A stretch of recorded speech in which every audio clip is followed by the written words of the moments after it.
बीती 17 जून की तारीख और वो 35 मिनट जिनके बाद ये कहा जा रहा है कि प्रधानमंत्री नरेंद्र मोदी और अमेरिकी राष्ट्रपति डोनाल्ड ट्रंप के बीच सब कुछ कतई अब ठीक नहीं रहा।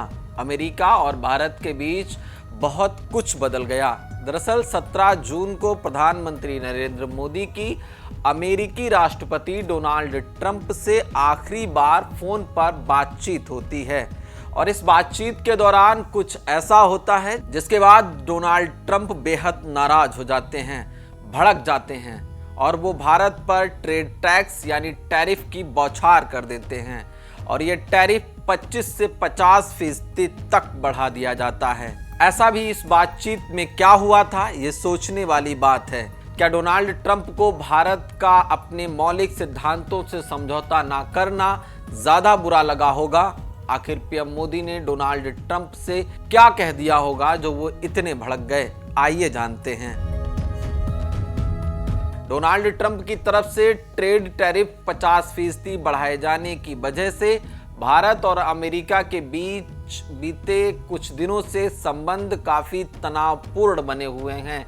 डोनाल्ड ट्रंप की ओर से भारी भरकम टैरिफ के ऐलान से दोनों देशों के बीच चीजें बेहद खराब हो गई हैं, लेकिन इसकी शुरुआत काफी पहले हो गई थी। खास तौर से पाकिस्तान भारत के सीजफायर के दावे के बाद पीएम नरेंद्र मोदी के साथ ट्रंप की बातचीत बहुत अच्छी नहीं रही थी। मीडिया रिपोर्ट्स में बताया गया कि कैसे पाकिस्तान पर नरेंद्र मोदी और ट्रंप की 35 मिनट की बातचीत ने भारत अमेरिका के संबंधों को गहरा नुकसान पहुंचाया। इस बातचीत में मोदी ने कथित तौर पर ट्रंप को पाकिस्तान के मुद्दे पर खरी खरी सुना दी थी। रिपोर्ट्स के मुताबिक भारत और पाकिस्तान के बीच 10 मई को सीजफायर के बाद डोनाल्ड ट्रंप ने बार बार मध्यस्थता का दावा किया। इसे भारत ने नकारा और दोनों देशों के रिश्तों में तनाव आ गया।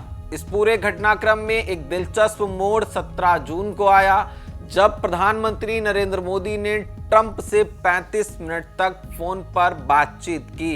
ये कनाडा में G7 शिखर सम्मेलन के दौरान हुआ था। इस कार्यक्रम में प्रधानमंत्री नरेंद्र मोदी के पहुंचने से पहले ट्रंप जा चुके थे।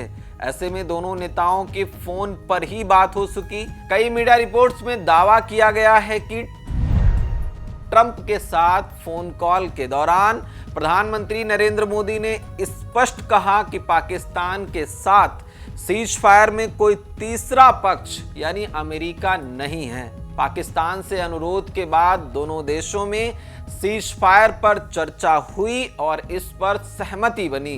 प्रधानमंत्री नरेंद्र मोदी ने स्पष्ट किया कि भारत की नीति मध्यस्थता स्वीकार नहीं करने की है और वो इस पर आगे भी कायम रहेंगे। रिपोर्ट्स कहती हैं कि ट्रंप की तरफ से पाक आर्मी चीफ और फील्ड मार्शल असीम मुनीर को लंच पर बुलाने के मुद्दे ने भारत और अमेरिका के बीच रिश्तों को और ज्यादा खराब कर दिया। ट्रंप की तरफ से व्हाइट हाउस में मुनीर की मेजबानी पर प्रधानमंत्री नरेंद्र मोदी अपनी स्थिति स्पष्ट करना चाहते थे। भारत को ट्रंप की पाकिस्तानी सरकार के नेताओं से मुलाकात से कोई समस्या नहीं थी, लेकिन असीम मुनीर की मेजबानी से गहरा ऐतराज था। हालांकि ट्रंप ने प्रधानमंत्री नरेंद्र मोदी की चिंता को अनसुना कर दिया। नरेंद्र मोदी को ट्रंप ने इस दौरान अमेरिका आने के लिए भी कहा, लेकिन पीएम मोदी इस बात से चिंतित थे कि ट्रंप उनकी और मुनीर की बैठक करा सकते हैं। ऐसे में प्रधानमंत्री नरेंद्र मोदी ने कनाडा से लौटने पर व्हाइट हाउस में रुकने के निमंत्रण को अस्वीकार कर दिया। प्रधानमंत्री नरेंद्र मोदी ने क्रोएशिया जाने के लिए प्रतिबद्ध होने की बात कहते हुए ट्रंप के न्योते तक को ठुकरा दिया। इसके बाद से ट्रंप और उनके प्रशासन के रवैये में भारत के लिए बड़ा बदलाव देखने को मिला है। ट्रंप ने सार्वजनिक रूप से भारत पर हमले करना शुरू कर दिए। ट्रंप ने भारत की अर्थव्यवस्था को मृत तक कह दिया। इसके बाद भारत पर पहले 25 और फिर 50% टैरिफ लगाने का ऐलान तक किया। ये तनातनी लगातार जारी है और दोनों देशों के शीर्ष नेताओं के बीच संवाद अब खत्म हो गया है। लेकिन अब संवाद की उम्मीद जताई जा रही है, क्योंकि आने वाली 15 अगस्त की तारीख को अलास्का में रूस यूक्रेन युद्ध को लेकर एक हाई लेवल मीटिंग होने जा रही है और ये मीटिंग पुतिन और डोनाल्ड ट्रंप के बीच होने जा रही है, जिसके परिणाम पॉजिटिव रहने के संकेत हैं। और इस मीटिंग के परिणाम पॉजिटिव रहते हैं तो इसका मतलब ये है कि शांति वार्ता अपना वर्चस्व दिखाएगी और दोनों देश रूस और यूक्रेन युद्ध के मैदान से वापस लौटेंगे। युद्ध शांत होगा तो ये बहुत स्वाभाविक है कि भारत और अमेरिका के बीच के रिश्ते पटरी पर वापस लौटने शुरू हो जाएंगे, क्योंकि ये जितना भी भारत और अमेरिका के बीच तनातनी हुई है उसका मुख्य कारण रूस यूक्रेन युद्ध ही है। आप देख रहे थे पंजाब केसरी टीवी।